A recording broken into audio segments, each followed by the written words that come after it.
Coronavirus COVID-19 is a respiratory virus spreading across the world. The infection is spread from droplets of coughing and sneezing of an infected person, touching or shaking hands, or being in contact with contaminated surfaces or objects with the virus. The signs and symptoms are fever, coughing, headache, body ache, difficulty in breathing. The disease can be prevented by regularly washing hands with soap and running water. Avoid close contact with people who have flu-like symptoms. Avoid handshake, hugs, and kissing. Also, protect yourself by covering your mouth or nose using a disposable tissue while coughing or sneezing. If you experience these symptoms and you had traveled or been in contact with a person from a country reporting COVID-19, you should isolate yourself for 14 days and seek immediate medical attention or report to the nearest health center. This message has been brought to you by the government of Kenya and its partners. For accurate information on COVID-19, dial *719# or call 719. Follow us on Twitter at MOH_Kenya, at spokesperson GOK, at WHO.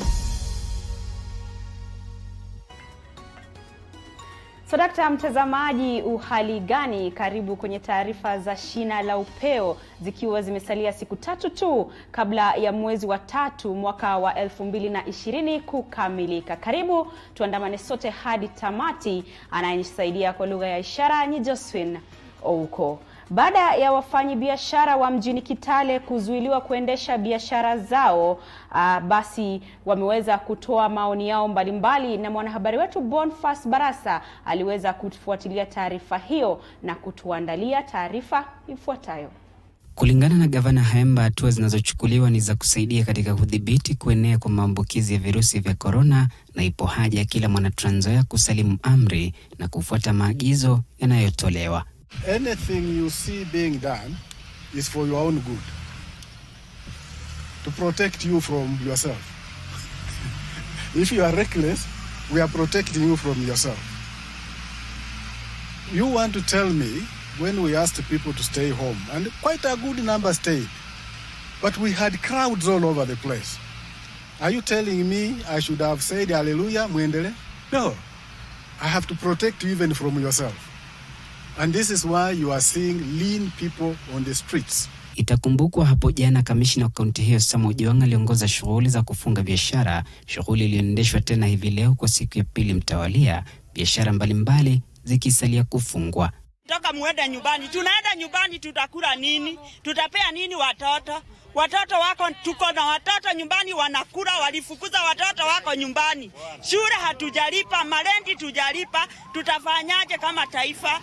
Aidha, Haemba amesema kwamba wanalenga kunyunyiza dawa za kuua viini katika masoko ya Trans Nzoia ili kuhakikishia wafanyabiashara usalama kuendesha biashara yao. Tunatafuta mbinu wafanyabiashara waondoe vitu zao, tupate nafasi ya kupiga dawa.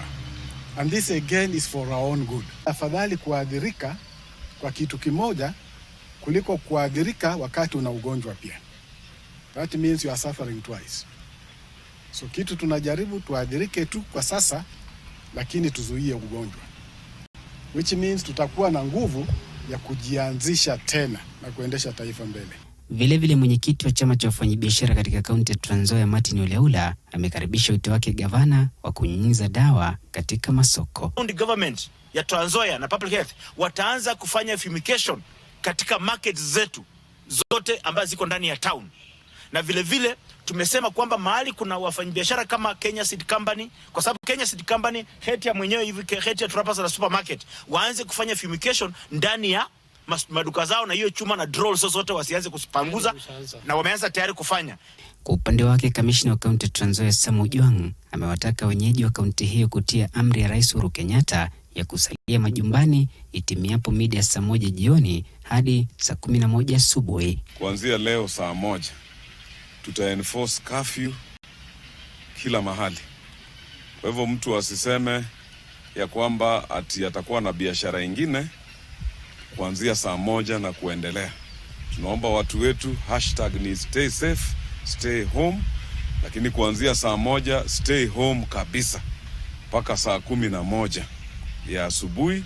Baada ya hapo mtu anaweza enda biashara zingine, lakini ule ana biashara nyingine ya kufanya, tafadhali stay home, stay safe, stay home. Hiyo ndio #. Amri hiyo itaanza kutekelezwa leo kama alivyoagiza Rais Uhuru Kenyatta. Boniface Barasa, TV47, gatuzi la Trans Nzoia. Naam, asante sana Boniface Barasa. Mtazamaji, tukiachana na taarifa hiyo ni kwamba fauka ya idadi ya wagonjwa wa virusi vya corona kusalia 31, kaunti ya Nairobi imerekodi idadi ya watu 21 ikifuatiwa karibu na kaunti ya Kilifi. Wagonjwa wawili kati ya wagonjwa 31 wa virusi hivyo wamelazwa kwenye vyumba vya watu wa hali mahututi.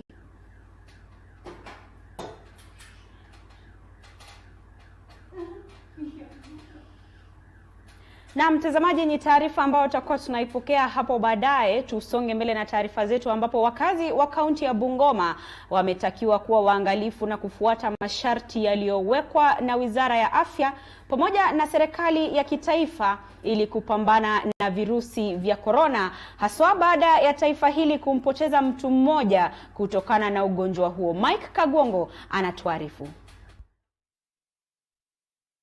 Haya ni kwa mujibu wa mwakilishi wa wadi ya Mihu Bi Violet Mahanu alipozuru masoko kadhaa na kutoa mitungi ya maji na sabuni kwa wenyeji, akiwataka kudumisha usafi. Kuna wale ambao wanachukulia kimchezo, wana make fun of it, lakini sio kitu ya kufanyia mchezo.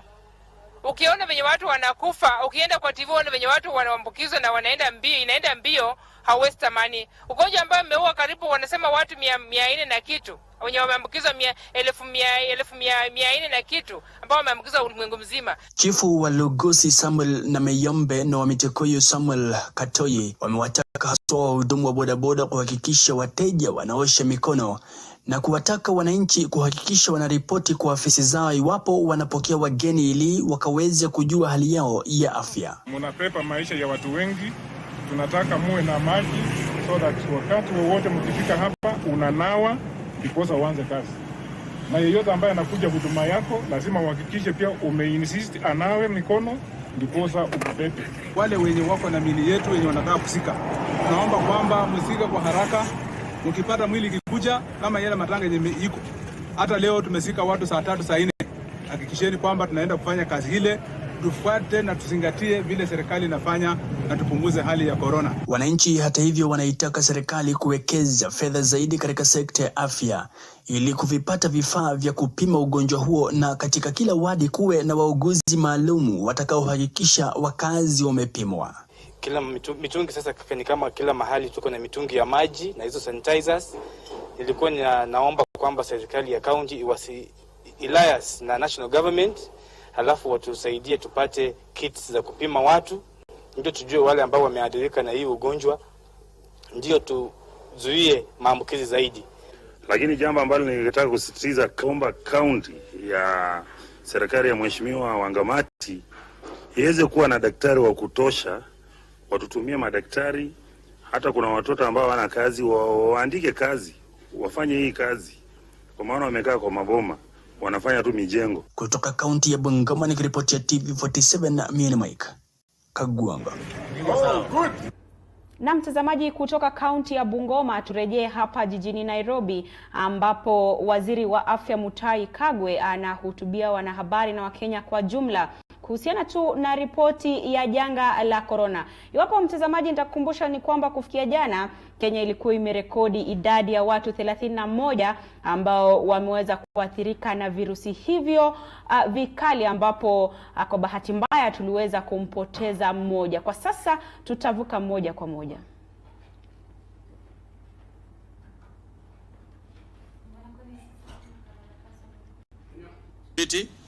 And obviously to ensure that the law is followed and the directives are followed.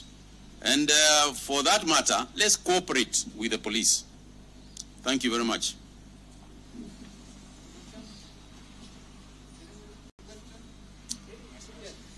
Yes, Steve.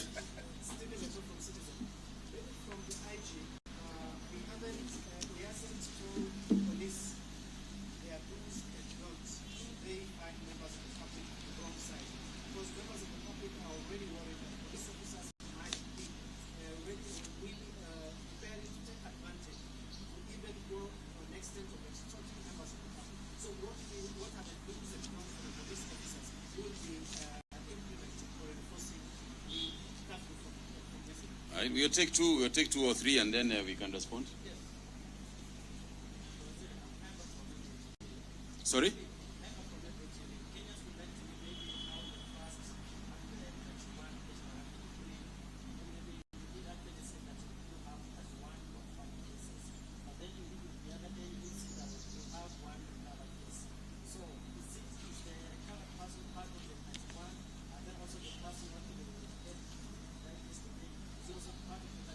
Okay.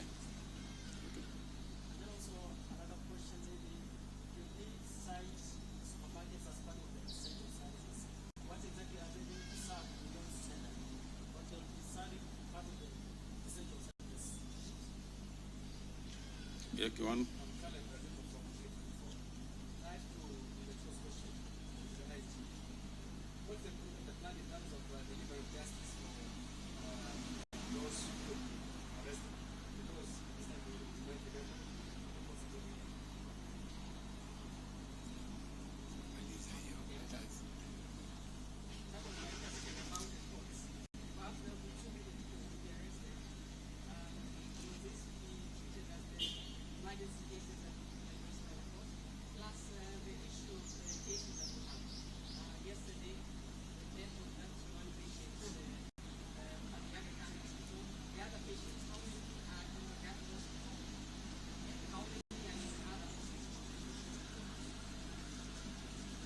Okay, let me start, and then I'll pass it on to the IG. But also repeat, just not to speak for him, but to speak to the same thing I said.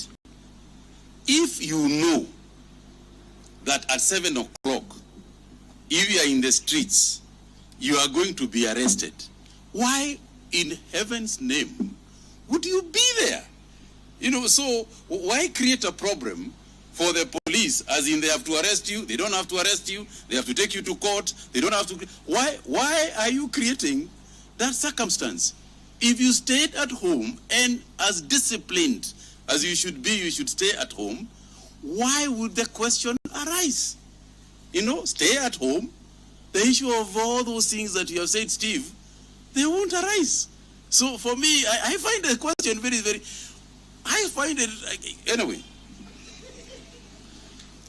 As far as the supermarkets are concerned, obviously there is those people who are in essential services, and yes, they need to be served. And in any event, up to 7 o'clock, people are still going to supermarkets and buying whatever they want to buy. So that's why we decided that supermarkets, it's good to keep the supermarkets open. The issue of the numbers, let me clarify as follows. The total number of positive cases in Kenya is 31.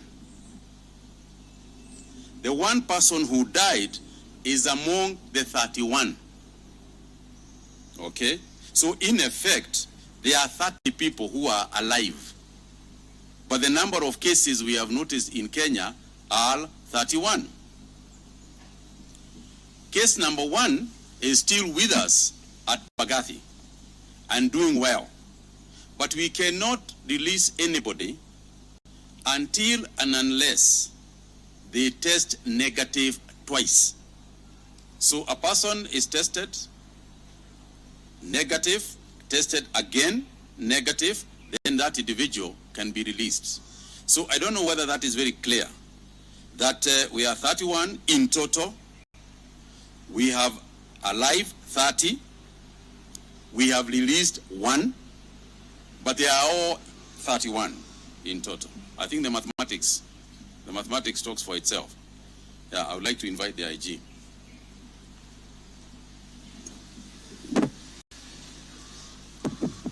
Thank you. Let me take this opportunity once again to assure Kenyans that once they stay at home, they will not be arrested. If you are night shift, that demands you to be in workplace at night, report to your workplace before 7. Leave your workplace after 5. You'll have no problem with the police. However, police will be working in a multi-agency team. We have all other agencies involved in these operations. Just to mention a few, we'll be working with the Ministry of Health. We'll be working with the national government, provincial officers, among others, that will provide accountability for the action of the officers, what they will be doing. On the issues where we arrest, what will happen, I've clearly said, we'll arraign the arrested people to court. How we'll do that one, leave it to me, but we'll work within the law. Thank you.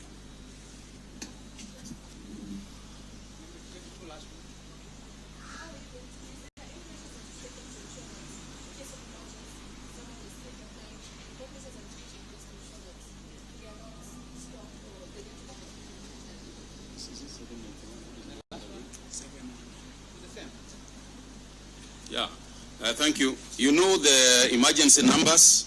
We have not, as the IG said, the emergency number 719 is still operational. The ambulances, everybody is operational. So that would not affect anybody who is who turns out to be unwell, or somebody who is having challenges, health challenges. The number remains alive, 719, and the doctors are on call, and the ambulances are ready. So that should not be a problem at all. I want to thank you all once again, Asanteni, and please, please, please.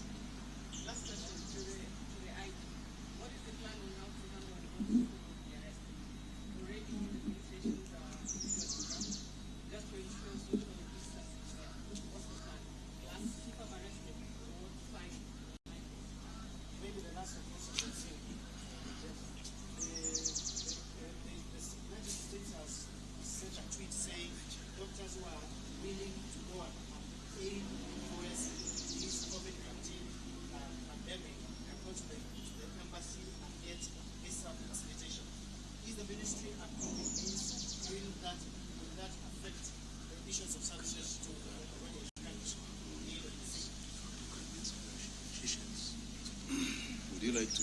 Yeah, I can. That one is mine. Thank you. I've assured the Kenyans, and I want to repeat, stay at home and you'll have no problem with the police. And I think that one is well understood. The issues, how I will deal with them when I arrest them, please leave it to me. I will work within the law. And also want to urge you, members of for the estate, we are among the essential services. But we only allow you to go to work and leave your office, go back to home, to your house. There will be no people. I'm not expecting to get you in the streets. The law still applies, 7 to 5. But you must be on duty. I don't see any business for you carrying out coverage in the street. But on your way to your work and your way to your house, you are good. We'll support you. We'll escort you if you wishes. But please, let us give ourselves each one its territory to dominate. Thank you.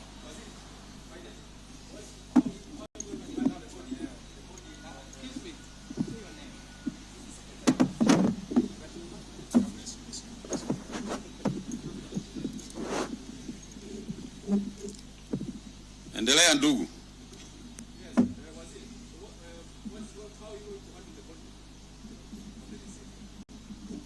As I said, it's a police matter.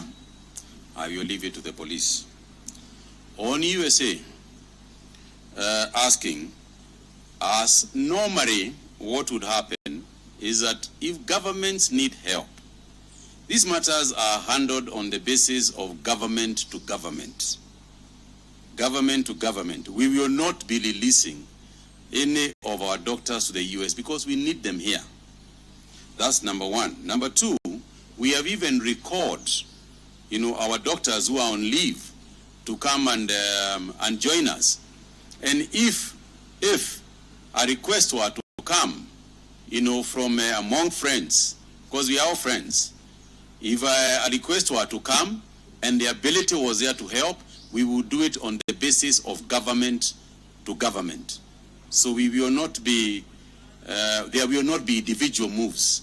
The second issue is that even we might need help at some point, and therefore we are also going to be talking to our friends to see.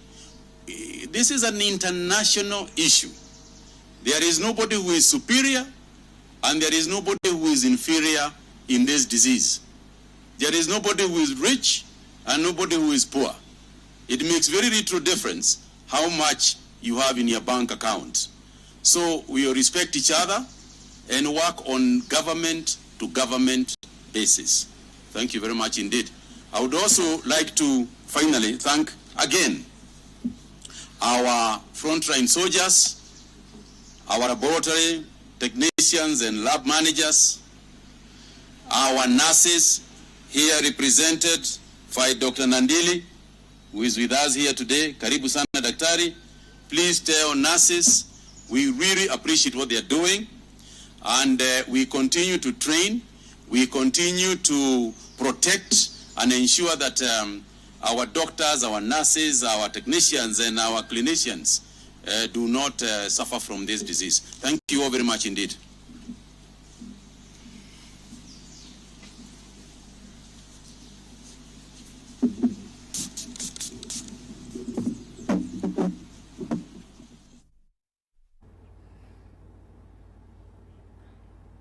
Na mtazamaji, amekuwa ni waziri wa afya Mutahi Kagwe moja kwa moja kutoka jumba la Afya House jijini Nairobi, akisisitiza umuhimu wa wewe mtazamaji kusalia nyumbani ifikiapo saa 1 jioni, manake ndio agizo ambalo lilitolewa na Rais Kenyatta kwamba marufuku ya kutoka nje yatakuwa yakianza siku ya leo Ijumaa, na atakayepatikana nje baada ya saa 1 basi atakuwa akichukuliwa hatua ya kisheria na kufikishwa mahakamani. Vile vile waziri huyo ameweza kusisitiza kwamba idadi ya waathiriwa hapa nchini ni 31, na akaweza kutaja kwamba aliyeaga dunia pia ni miongoni mwa hao 31, ila kwa sasa ni kwamba tumeweza kurekodi kisa kimoja tu cha mtu ambaye aliweza kuaga kutokana na virusi hivyo vya corona. Mtazamaji, kumbuka kwamba ikifikia saa 1 kunradhi, kwamba hakuna yeyote ambaye anastahili kupatikana nje, na iwapo utapatikana nje utakuwa ukichukuliwa sheria vikali. Tukiachana na hayo, ni kwamba mbunge wa Narok Kaskazini Moitalel Ole Kenta ameunga mkono kauli ya maspika wote wawili kwa warejelee vikao vya bunge. Kenta amesema kuwa vikao vya bunge vitasaidia sana kupitisha sheria, kwani hamna kinachotendeka wakati huu wa janga la corona. Recalling of Parliament at this particular time is very crucial. Parliament is actually the one that is represented by the people. And when we see Kenya undergoing this kind of strife and parliamentarians are not visible, it really sends a wrong message to the country and to the world. We have seen the American Senate working for the benefit of the American people. And I think it's really very important, and we would like to thank the two speakers for I'd like to call upon all Kenyans, especially those who are able not only to sustain their families, but also give a little to those of their neighbors who are not able to be there for their neighbor. Let us give however little we can get, because there are families that will really suffer because of this lockdown. There are many poor families. There are many people who rely on a daily wage. Na mtazamaji, naona 27 dakika zimekatika baada ya saa 10. Mtazamaji, ishara kwamba tunatamatisha taarifa zetu za Shina la Upeo. Nimekuwa mwanahabari wako kunradhi, Andrin Kilemi, aliyekuwa akinisaidia kwa lugha ya ishara ni Josephine huko. Usiende mbali, manake mwendo wa saa 1 tumekuandalia mengi zaidi. Kwaheri kwa sasa.